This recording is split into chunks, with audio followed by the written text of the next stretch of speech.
बेटा, कल आप लोगों ने क्या किया था कि राष्ट्रीय आंदोलनों में महात्मा गांधी की भूमिका, राष्ट्रीय आंदोलनों में महात्मा गांधी की भूमिका।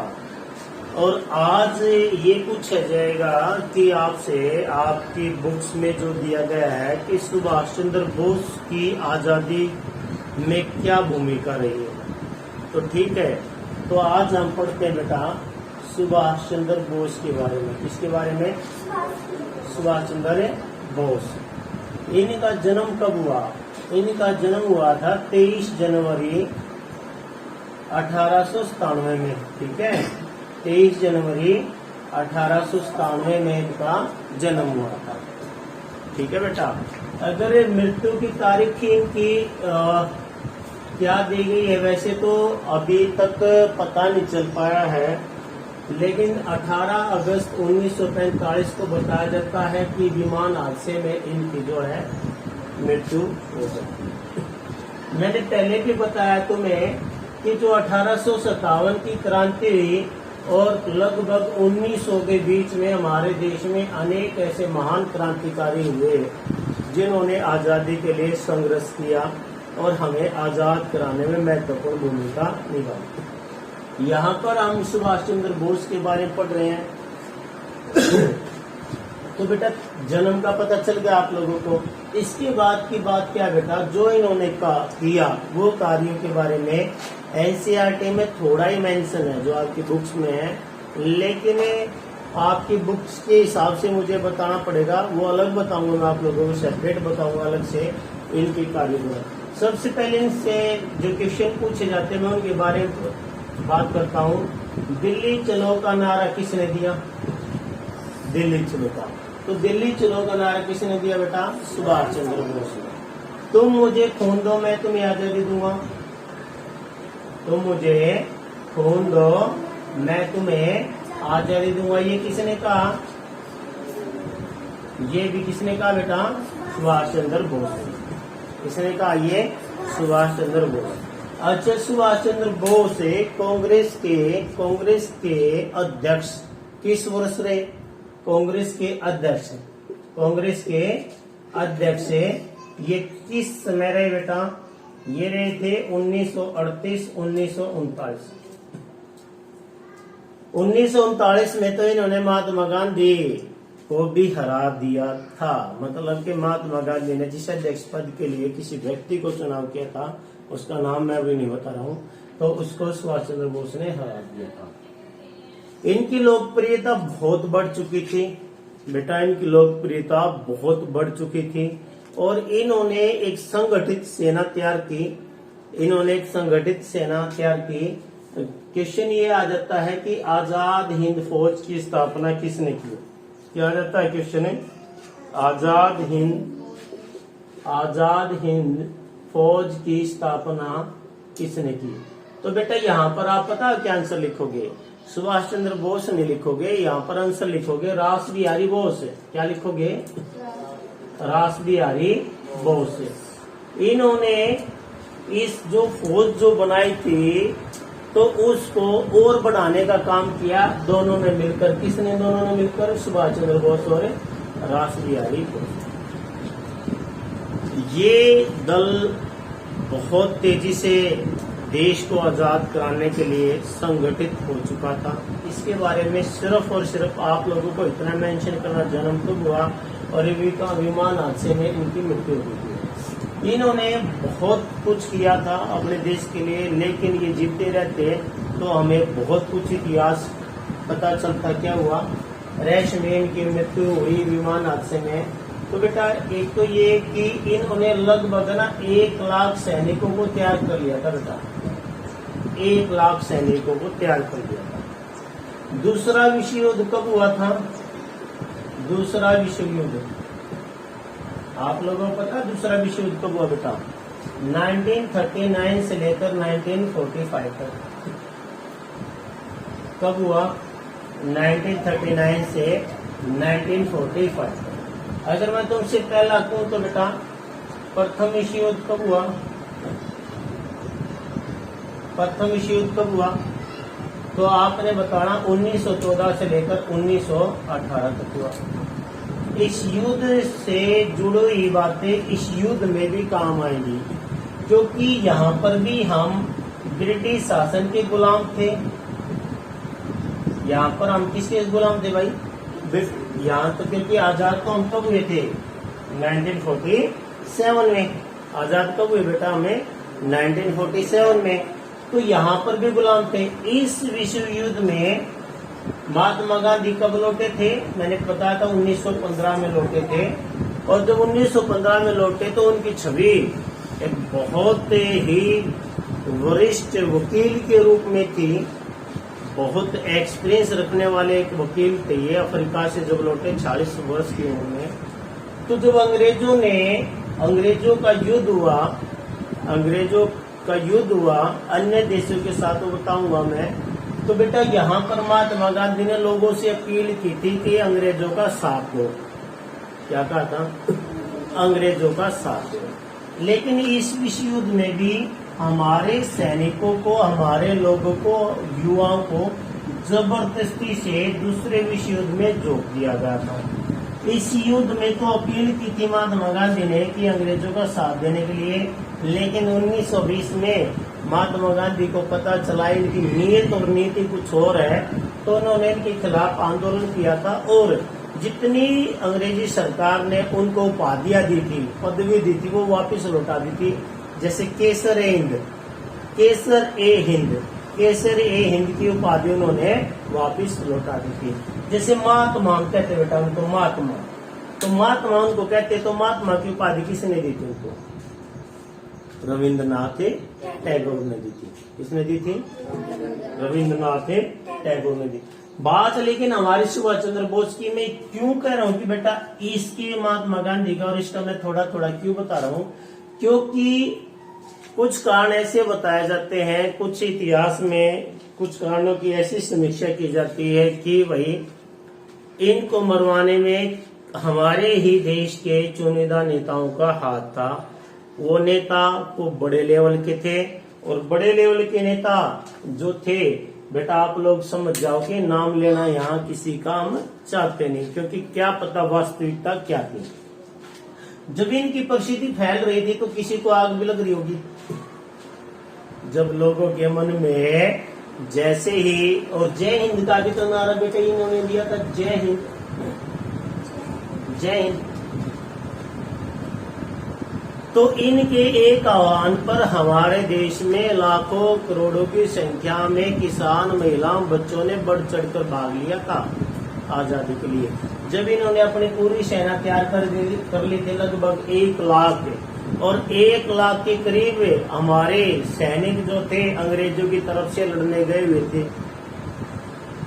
अंग्रेजों की तरफ से लड़ने, उनका वापसी होना था, और यहाँ से हमारी सेना तैयार थी। ऐसा नहीं कि अंग्रेज अपने आप चले गए या गांधी जी के आंदोलनों से ही अंग्रेज गए। बहुत बड़ा योगदान रहा है सुभाष चंद्र बोस का, क्योंकि अंग्रेज डर गए थे। हिटलर ने इनका साथ देने की बात कर दी थी, जापान से भी इनको मदद मिल रही थी, म्यांमार, इंडोनेशिया के क्षेत्र में इनका दबदबा हो चुका था, सेना बिल्कुल अलर्ट थी। लेकिन दुर्भाग्यवश ये हमारे हिंदुस्तान को छोड़कर चले गए। क्या कांड रहे क्या नहीं रहे, विमान हादसा जो बताया गया। तो ये तो सुभाष चंद्र बोस के बारे में था, ठीक है। इसकी डिटेल बेटा आपको बुक्स में पढ़नी पड़ेगी, बहुत ज्यादा गहराई से पढ़नी पड़ेगी, क्योंकि क्रांतिकारी रहे। लेकिन इसके बाद क्या सिर्फ सर हमने महात्मा गांधी का ही जिक्र किया, सुभाष चंद्र बोस का हो गया, और भी कोई क्रांतिकारी थे? बेटा इसकी आग तो 1857 से ही लग चुकी थी। 1897 से, 1857 और मैं 97 की कह रहा हूँ बेटा, जब चापेकर बंधुओं ने एक अंग्रेज अधिकारी को मार दिया था, वहीं से शुरुआत हो चुकी थी। यानी कि अब तो आजादी लेकर रहनी है। और फिर आपको पता होगा कि भगत सिंह, राजगुरु, सुखदेव, और बेटा और भी हमारे क्रांतिकारी रहे, जैसे कि हम नाम लें लाला लाजपत राय, चंद्रशेखर आजाद। इन्होंने भी उस समय जो था बेटा, इन्होंने भी उस समय जो था अंग्रेजों के नाक में दम कर रखा था। भगत सिंह, राजगुरु, सुखदेव, बहुत सारे व्यक्तियों ने अंग्रेजों के खिलाफ जो था बेटा बिगुल बजाओ था। भगत सिंह के तो आप फॉलोअर ही हो ही, लेकिन हम राजगुरु और सुखदेव को भूल जाते हैं। भगत सिंह के तो हम फॉलोअर है ही, लेकिन बेटा फांसी तो इनको ही मिली थी। हाँ, कब मिली थी इनको फांसी? कब दी गई थी बेटा? 23 मार्च 1931। इन्होंने क्या किया था? इन पे क्या ऐसे मुकदमे चले थे बेटा? इससे पहले आपकी बुक में काकोरी कांड भी मिलेगा आपको, काकोरी कांड, जिसमें आप राम प्रसाद बिस्मिल के बारे में सुनोगे, अशफाकुल्ला खान के बारे में सुनोगे, पढ़ोगे काकोरी कांड क्या था। यानी कि ये जो टाइम पीरियड आया ना हमारा बेटा 1900 से लेकर और 1930 तक का मानो, इस टाइम पीरियड में तो इतने क्रांतिकारी हुए कि अंग्रेजों का बचना मुश्किल था यहाँ पर। भगत सिंह, राजगुरु, देखो क्या हुआ था। साइमन कमीशन आया था बेटा हमारे देश में। क्या था? साइमन कमीशन में 7 सदस्य थे बेटा। कितने सदस्य थे? 7 सदस्य थे। तो इसमें सारे के सारे अंग्रेज थे और इसका विरोध हुआ बेटा। इसका जहां जहां गया उसका विरोध हुआ। Simon commission. साइमन कौन था बेटा? सर जॉन साइमन, एक व्यक्ति का नाम था सर जॉन साइमन। उसी के नाम से कमीशन, एक आयोग आया था। और इस आयोग का क्या कर रहे थे? विरोध कर रहे थे लाला लाजपत राय। और सांड्रस ने जो बेटा लाला लाजपत राय पर लाठियां चलाई और लाठियां लगने से लाला लाजपत राय की मृत्यु हुई। और उसी का बदला भगत सिंह ने लिया, भगत सिंह के साथियों ने लिया, चंद्रशेखर आजाद ने लिया, बहुत सारों ने लिया। और उन पर फिर बेटा मुकदमा चला,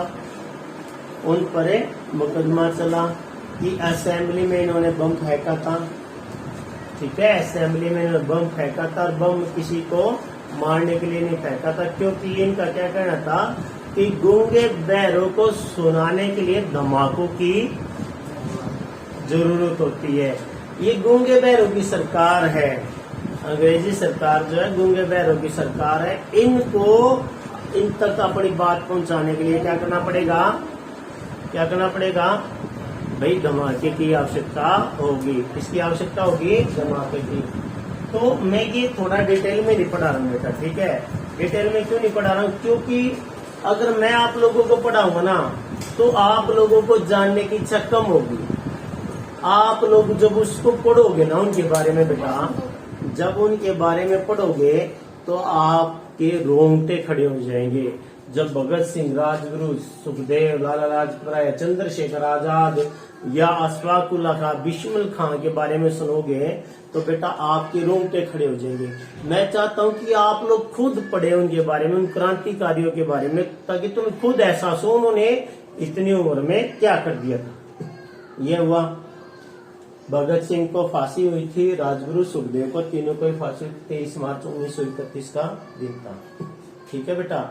और इनको फांसी भी जल्दबाजी में दी गई थी, ऐसा नहीं कि क्योंकि लाखों की संख्या खड़ी हो गई थी बाहर। लेकिन वो कहते हैं ना कि अंग्रेजों को लगता था कि भाई अगर ये इनको एक दिन पहले दी गई थी फांसी बेटा, इनको एक दिन पहले, समय से एक दिन पहले फांसी दी गई थी, क्योंकि चारों तरफ संघर्ष करने के लिए हमारे लोग तैयार थे, संघर्ष कर रहे थे लोग भाई इनको छुड़ाने के लिए। अंग्रेजों के खिलाफ जगह जगह पर रोष प्रदर्शन हो रहे थे। ठीक है, तो कुछ ऐसे कांड भी थे।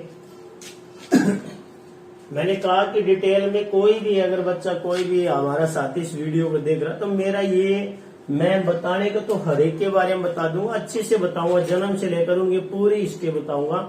बट क्या है कि अगर आप लोग खुद पढ़ोगे, मैं एग्जाम पॉइंट ऑफ व्यू के हिसाब से जो क्वेश्चन एमसीक्यू में आते हैं, जो क्वेश्चन वन लाइनर होते हैं, मैं उनको आप लोगों को बता रहा हूँ।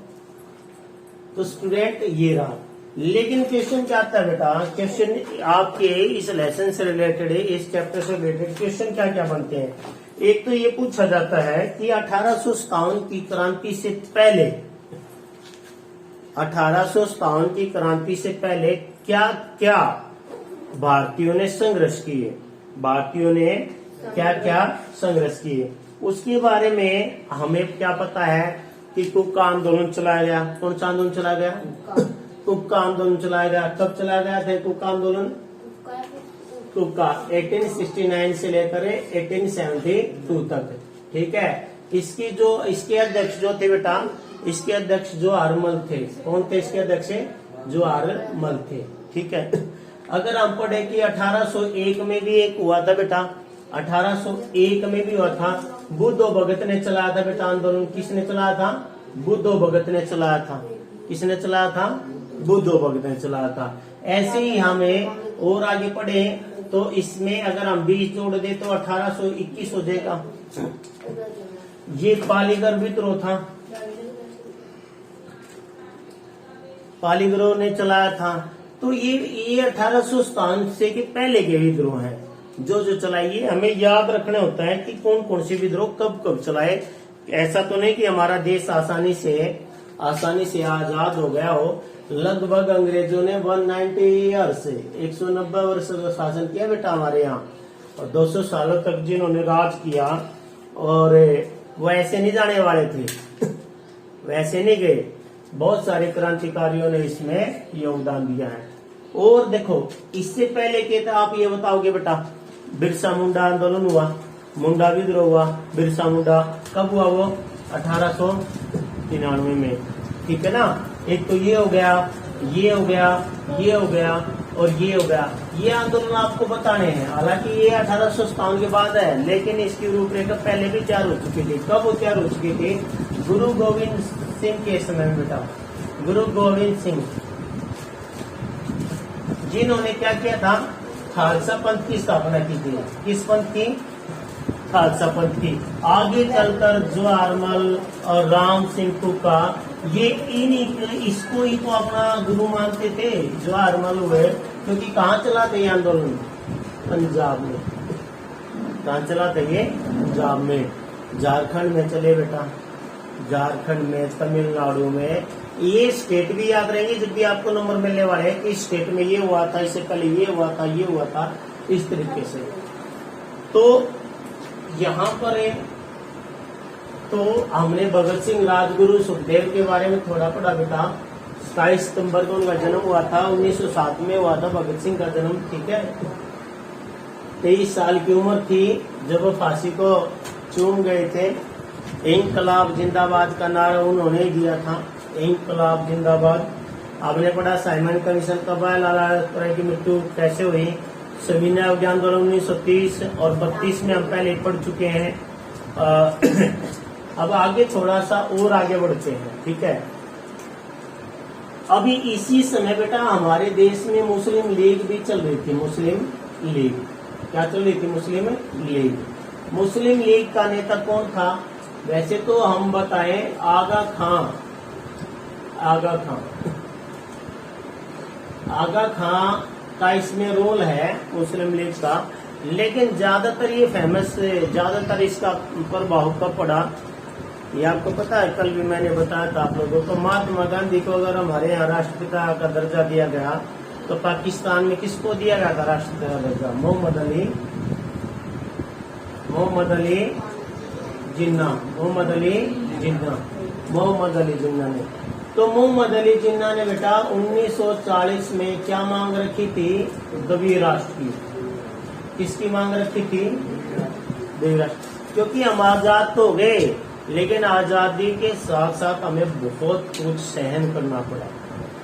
ये जो बेटा एक सीरीज चलेगी, आज 3rd है ये क्लास है, क्योंकि हम क्या पढ़ने वाले हैं इसके बाद में कैसे ब्रिटिश संसद में हमारे देश को आजाद कराने कानून पास होता है, ठीक है। हमारे देश ब्रिटिश संसद में कानून पास होता है कि भाई भारत को आजाद कराना है। भारत को आजाद करने की तिथि क्या थी? सर बाहर से तो और भी लोग आए थे, पुर्तगाली आए थे, फ्रांसीसी आए थे, डच आए थे, तो उनका क्या रोल रहा यहाँ पर है, वो सारे चले गए थे। 1947 में केवल और केवल कौन गया था, इंग्लैंड के गए थे। 1954 में बेटा फ्रांसीसी गए थे यहाँ से, हमारे देश से फ्रांसीसी, समझ में आ रही बात है। 1961 में पुर्तगाली गए हमारे देश से। हम केवल इतना पढ़ लेते कि 1947 में आजाद हो गया, लेकिन बाहर और भी शक्तियां हमारे उस समय देश में थी। तो आज के लिए इतना ही, और कल इससे आगे की शुरुआत करते हैं, ठीक है। जाओ जाओ।